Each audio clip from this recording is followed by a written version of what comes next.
An anti-Medicare-For-All moron, Democrat Christy Smith, lost her race to Republican Mike Garcia in California's 25th district.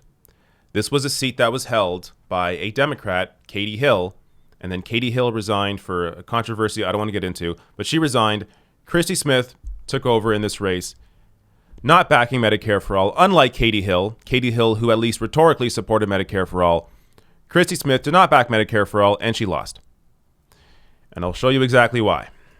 First, here's the results. Mike Garcia, 56% to 44% for Christy Smith. Massive loss here for Democrats. From Jennifer Medina at New York Times, tracking data shows a significant voting gap along generational lines. Roughly 56% of voters 65 and older returned a mail ballot. Just 19% of those younger than 35 did so. So this is such an important piece because it shows you the reliable Democratic voter are voters over 45, especially voters over 65. Democrats have those voters. They're going to come out regardless every time. The people you actually need to win as a Democrat are voters under 45 because about 40% of the country does not normally vote. A lot of those voters are younger. A lot of those voters are working class voters. You need to offer something to them to appeal to them to get them out to vote for you. If you don't do that, you will lose as a Democrat. Because when turnout is low, Republicans win. When turnout is high, Democrats win. And for turnout to be high, you actually have to offer something to people that don't normally vote.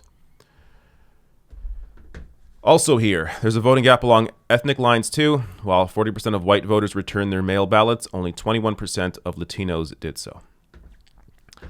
Now, showing you what happened last time, Katie Hill in 2018 won this seat with 54.4% of the vote to Steve Knight at 45.6%. Again, Katie Hill supported Medicare for All. Christy Smith did not. Apart from that, largely Katie Hill and Christy Smith, very similar in terms of what they support. Also, this amazing fact here. California's 25th is the first GOP pickup in California since 1998. Now, yes, I understand. This was a Republican stronghold for years. But in terms of picking up seats, this is the first GOP pickup in California since 1998. How do you not support Medicare for All when every single state in exit polling during the primary was showing support for Medicare for All, even in states that Bernie lost big to Biden? Those states still support Medicare for All in a majority. And California, forget about it. I mean, the vast majority of people there, of course, want Medicare for All. And you still don't support it? How much of an idiot do you have to be? Now, also, this race went on during a pandemic that Trump is screwing up. Millions of people losing their jobs, millions of Americans every week losing their jobs, and in turn also losing their health insurance. What do those people have now in terms of health care? How do you expect to win by playing Republican light?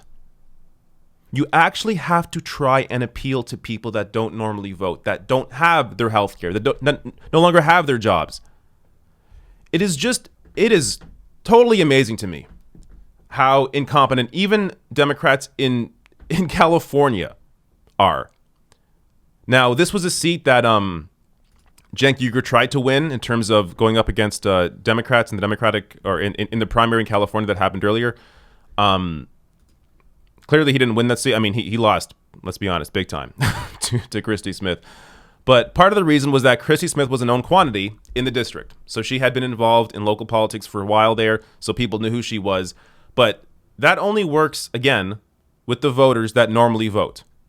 So people under 45, people that generally don't vote, working class Americans aren't paying attention. So they don't know or care who Christy Smith is. What they would care about is what you are fighting for.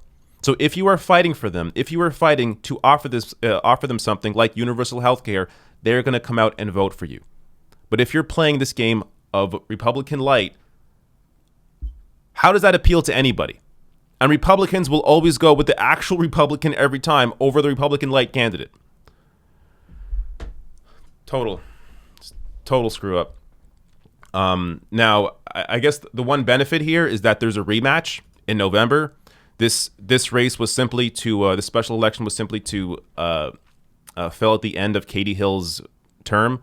So there's going to be another race, another election rematch here in November. It's possible if Christy Smith wakes the hell up that she'll actually support Medicare for all and maybe some other policies that will actually get people excited about this race and get people out to vote. But if she doesn't, and with a gap this big, expect her to lose once again.